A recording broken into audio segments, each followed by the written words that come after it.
Another lot. Good afternoon, students. Hope you are doing well. Let's hope some more students join us in just a little bit. We'll be doing some science today. Does anyone remember what did we speak about in science last week? Does anyone remember?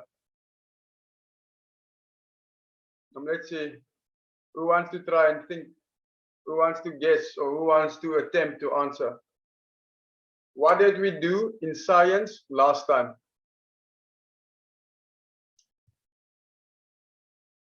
What do we do? Ooh, no one.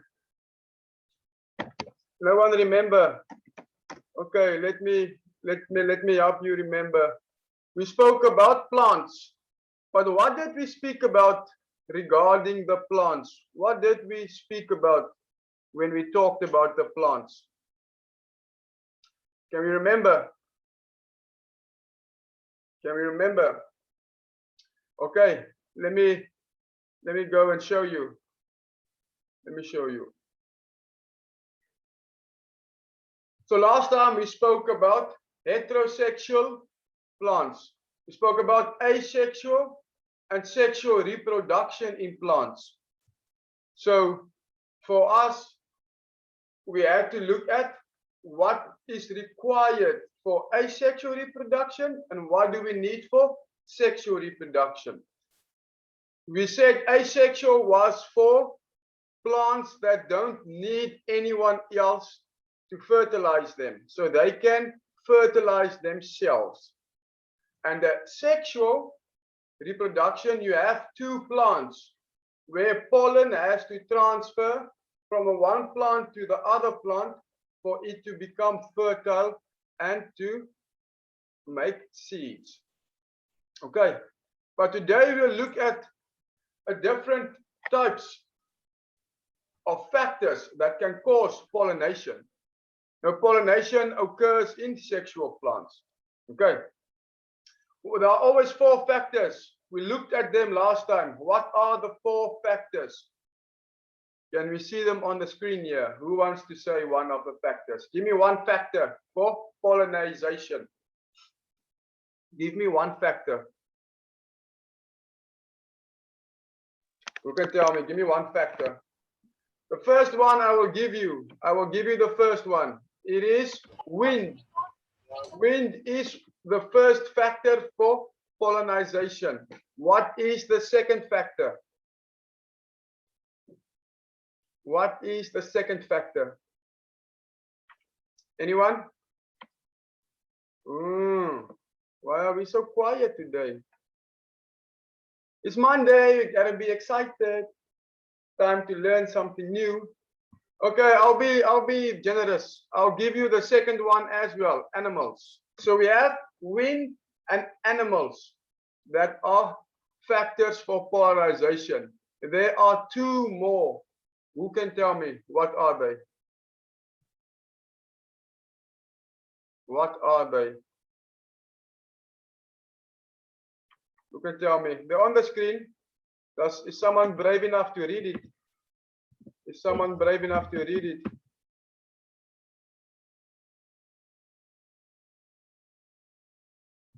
Who wants to read it? Okay, so let's see, a bit shy today. The third one is water. The third one is water. And the last one is us humans. We also play a part in pollination. Now let's read how the different factors help with pollination. So when we look at wind, we know wind blows, and as the wind blows, the plants move from side to side, and this helps also to strengthen the root systems while they are moving, but it can also help to blow pollen so that it lands on top of the pistils of other plants. So it blows the pollen and the pollen lands on pistils because pollen is very light and it can travel a long way through the wind. The second one we talked about is animals, such as insects, bees and butterflies. So they are also able to transfer pollen from one flower to another? Because the pollen is a little sticky. It's a little sticky. So when the insect and the bees and the butterflies sits on the flower, some of the pollen gets stuck to them. And when they fly to a different flower and sit there, they transfer the pollen to the pistils of the other plant. Okay. Number 3 is water. It's water. You can also, when the wind blows and some of the pollen falls in the water can carry the pollen and eventually it might get stuck to another plant and that can cause pollination. Pollination. Ooh. Last one is humans. Now humans is a little bit more difficult for us to cause pollination, but we can take pollen from one plant using small tools and then transfer it to a different plant. We usually do it when we want to take 2 different plants and make a new plant to see what that plant's characteristics are. Okay,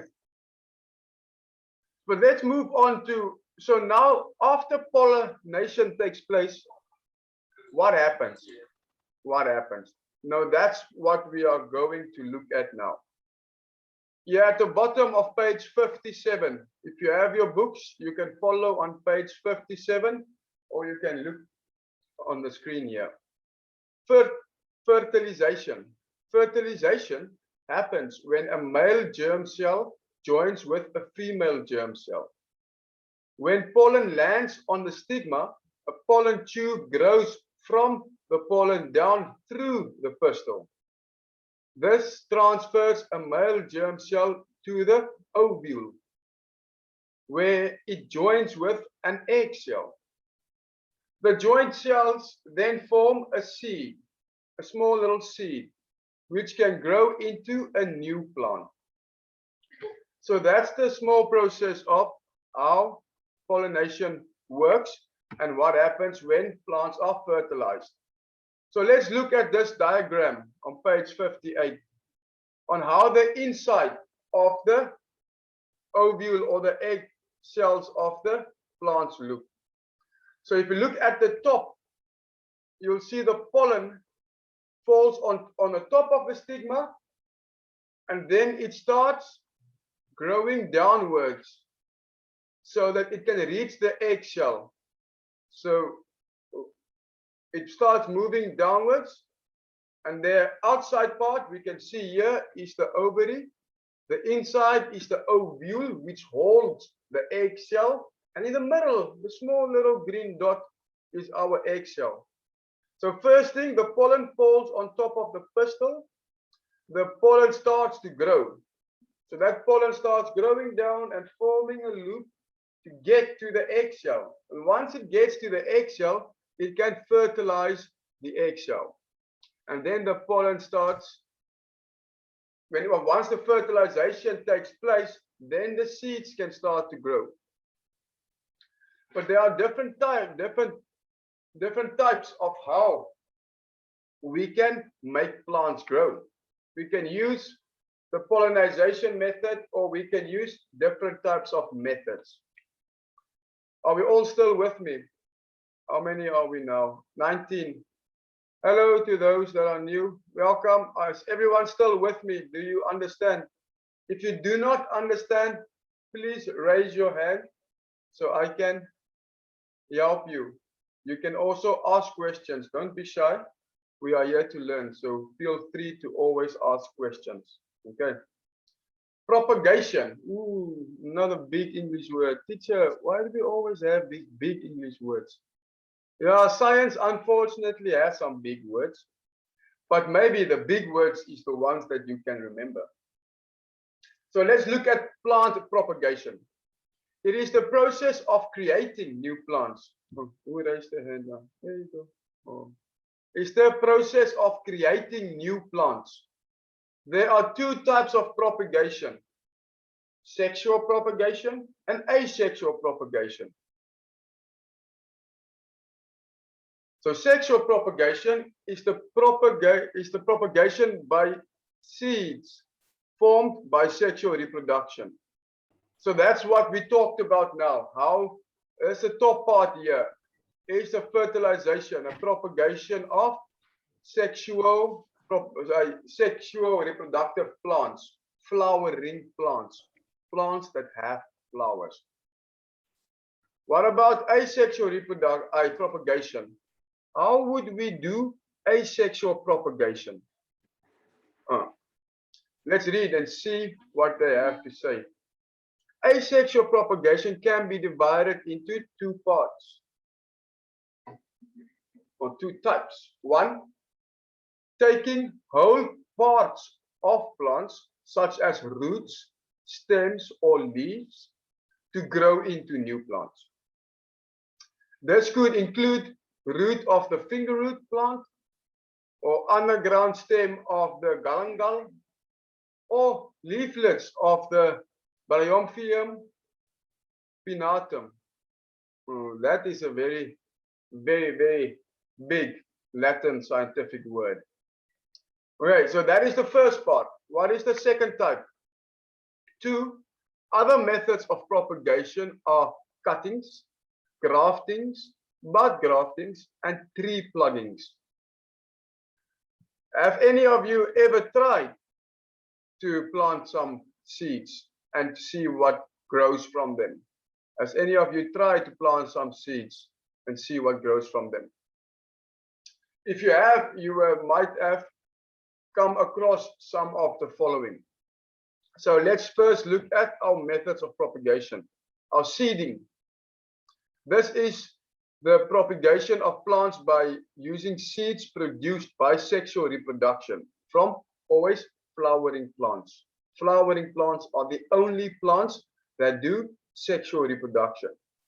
Seeds are planted in a prepared place, either in plant pots or directly into the ground. An advantage of growing plants from seeds is that they can grow strong roots and stems. However, they may take a long time to grow and produce fruit. Why? Why would it take a long time to grow for a seed? Because remember, the seed is very small. And when you put the seed in the soil, a quarter of an inch below the surface of the soil, you'll see the roots will grow. Once the roots start to grow, then after maybe 7 to 14 days, the top part will grow of the plant. And then the plant will only start to grow above ground. So it takes quite a while for the plant to start growing above ground. So here's the steps. Maybe in the next lesson, I can show you an example. I'll go get some pots and some plants, and I can show you an example of how we can propagate plants through seeding.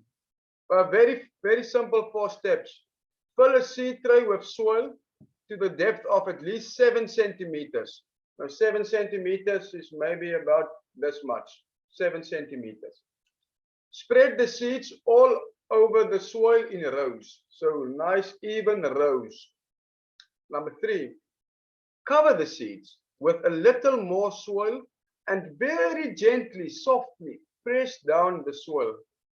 And then we water the seeds with a watering can. Number 4, water the seeds with a watering can every day, both in the morning and the evening, until the seedlings are growing well. Now, something we have to be careful of. You can give too much water to a plant. If you give too much water to the seedling or to the seed, it will drown. It will have too much water and it will drown because the water forms a layer around the seed, and then the seed cannot gain oxygen. So no oxygen means no growth. It's the same for us. If we have no oxygen, we cannot grow, we cannot breathe, and we will eventually die. Okay, step number 2 is cuttings. Cuttings. Now cuttings, this is the propagation of plants using a stem or a leaf cut from a fully grown plant. Okay. So that's when you have a big plant and you cut a small piece of it off and you plant that part that you cut off into the soil. And it will start growing roots again and start growing. Why? Because the plant is very smart. The plant is very smart and it also wants to survive. So if you take a cutting and put it in the soil, the plant knows that it needs roots. So it will first start to grow roots from the small cutting.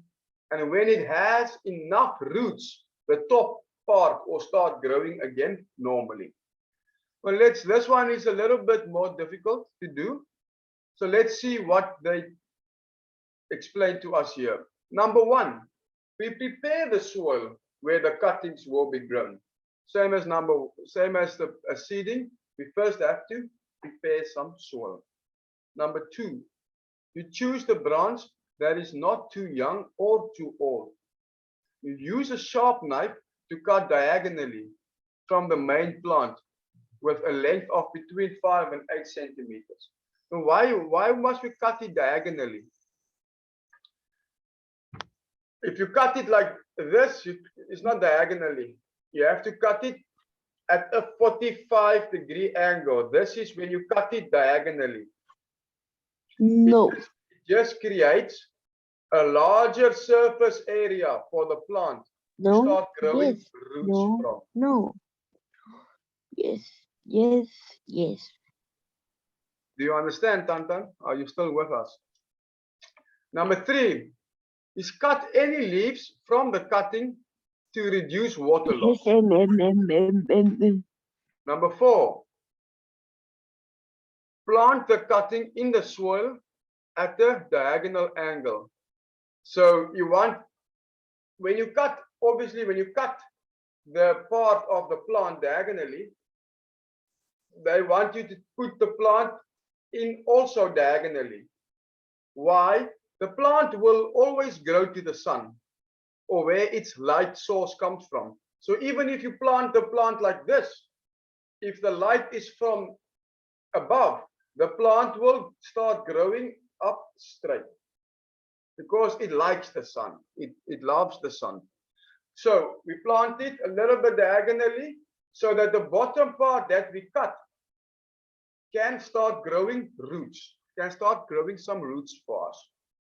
Number five, water the cuttings with a watering can every day, both in the morning and the evening, but also not too much.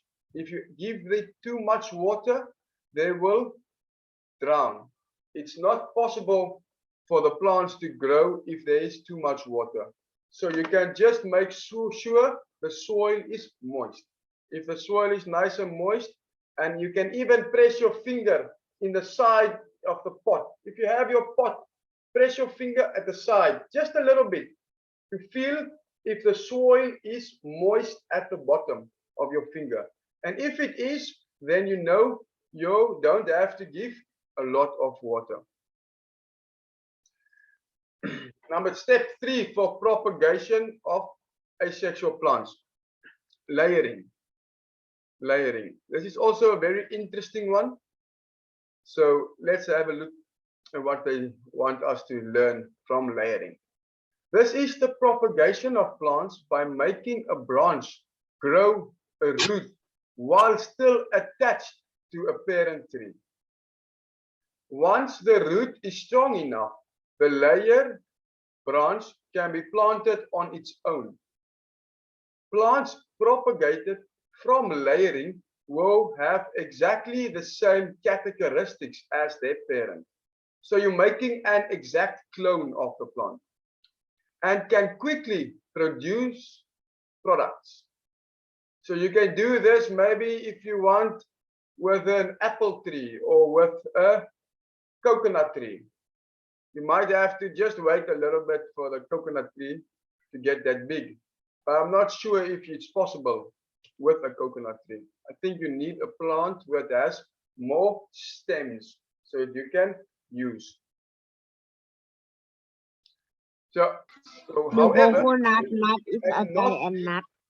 However, they may not be very strong because they don't have a well-developed root. Plants that are commonly propagated by layering are mangoes, guavas, and oranges. There are some examples. Some mangoes, guavas, and oranges. Okay. If you look at layering and how we should do it, here are some steps for us. So let's follow the steps and let's see if it makes us any wiser. Step 1, choose a healthy branch that is not too young or old. So the same as the cutting one.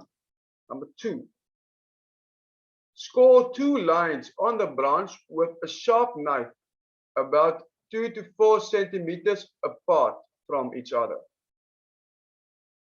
So at the top and at the bottom, you just make a circular cut with a knife so that you can get rid of the bark.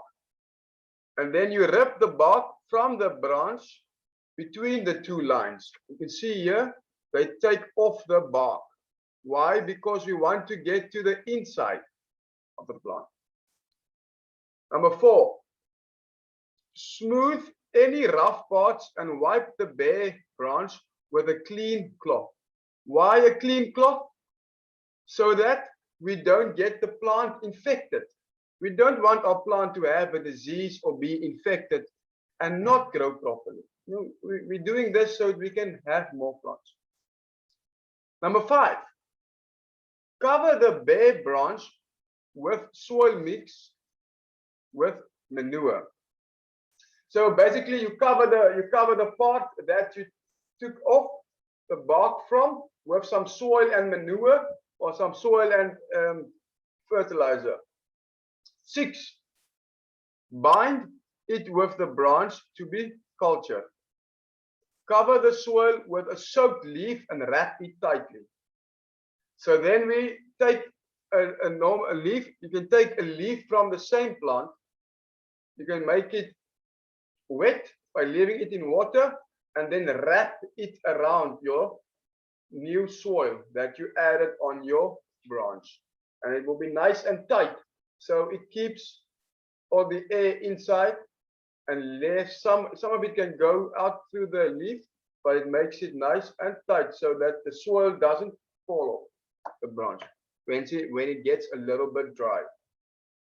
Number 7, water it well, then wrap the whole thing in plastic and tie it at the top and the bottom.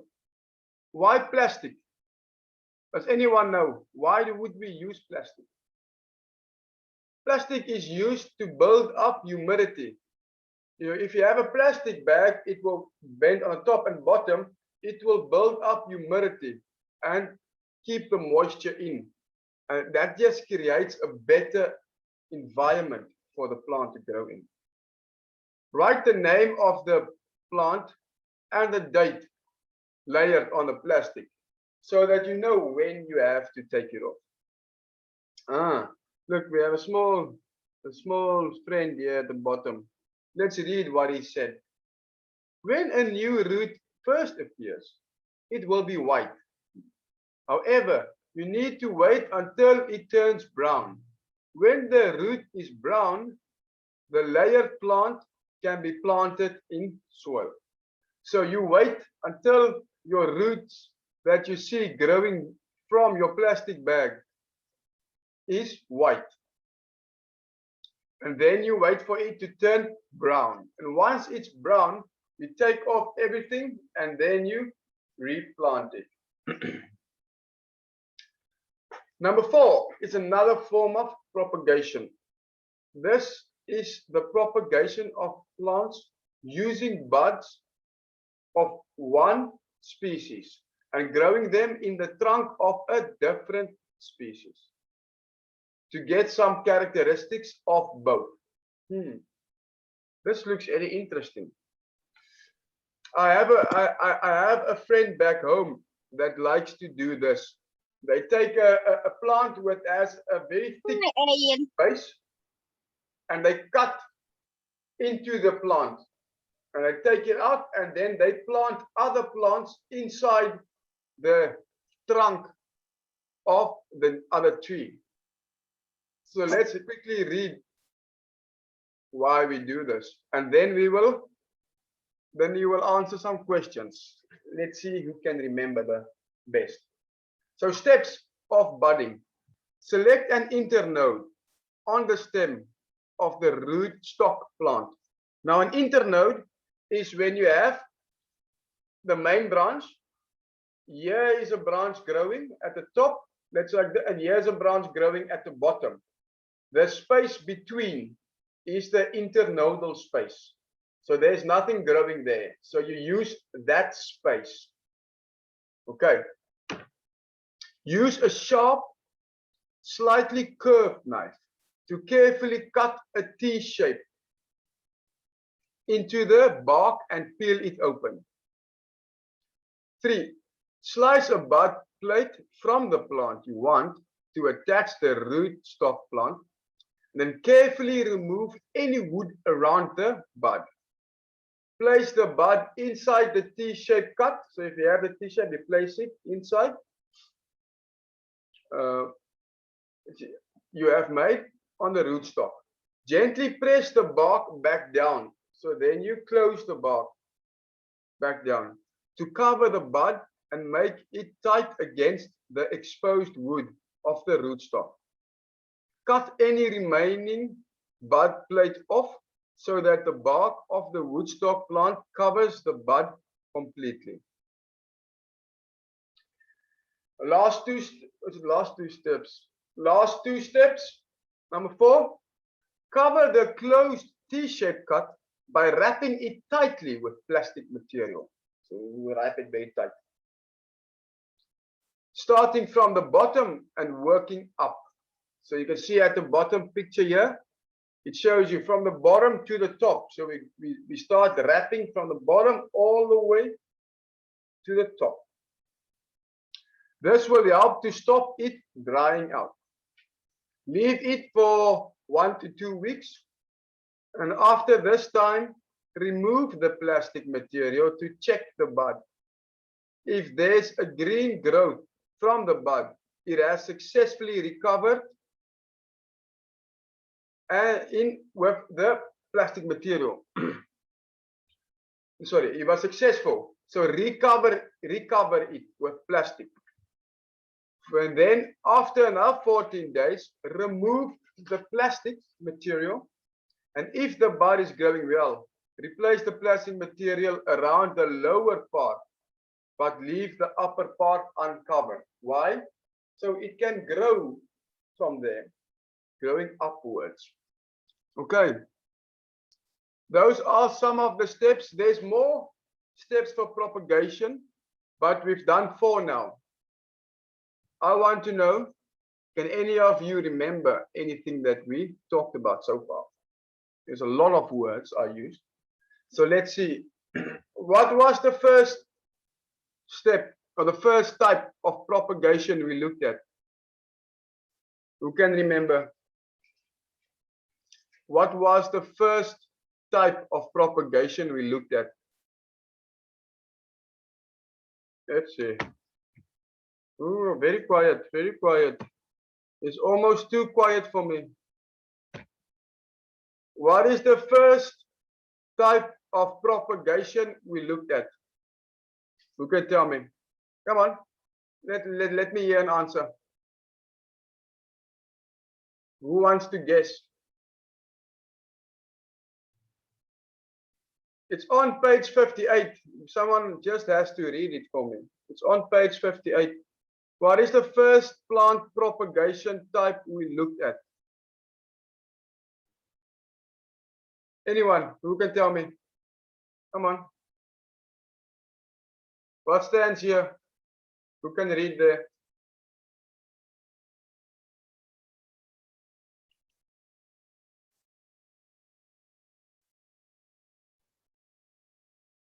What question? What is the first type of propagation we looked at? The first type of propagation we looked at.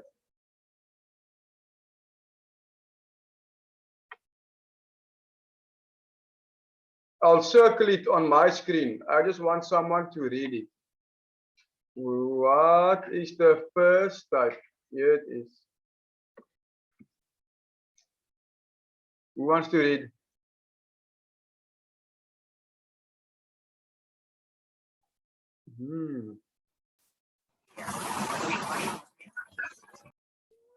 Is sexual propagation. Thank you, Pumi. Sexual propagation. Oh, who's that? Is that Champon? Thank you. Sexual propagation. What's the second one we looked at?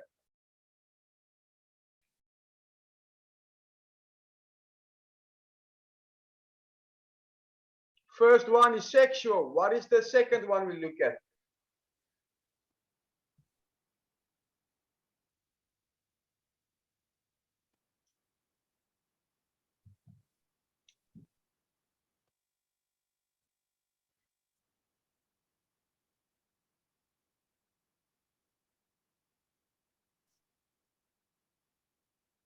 Second one, anyone? Come on, we only have 5 minutes left. Only 5 minutes left. Let's concentrate and then we can finish faster. Sexual propagation. Asexual. Sexual population. Let's all say it together. Population. I want us all to say together. This one here, propagation. All together. Propagation. Propagation. Propagation. Yes. Propagation. Propagation. Yes, that sounds better. Sounds a lot better. So we looked at the two of them. What is the one we looked at? The type 4 sexual propagation. We looked at a couple. What is the first method for propagation we looked at? Number one. What do we call it? Right over here. The number one. How do we pronounce that? Anyone?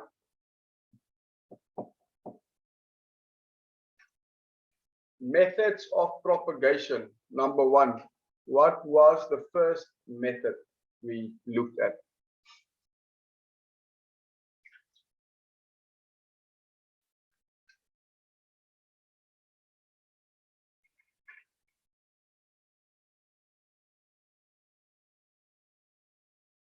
We looked at seeding. Seeding.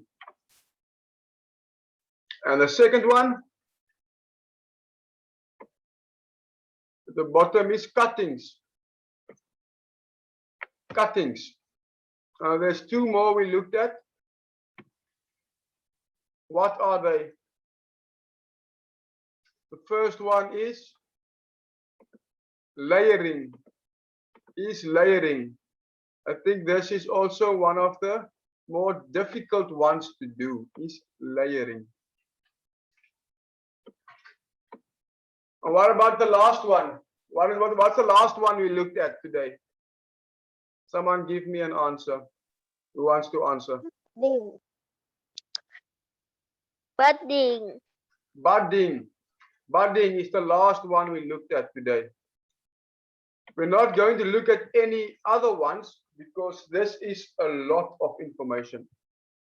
And we will go over this as well in the next lesson, just to refresh our brains, because some of these words are very big words and we will need to practice them so that we can remember it. Because I will also need to start preparing a test soon so that we can understand everything and also be able to answer the test. So that's it. That's all that we're going to do for today. I hope some of you listened and also gained some new knowledge. But if not, we'll gain the knowledge again the next lesson.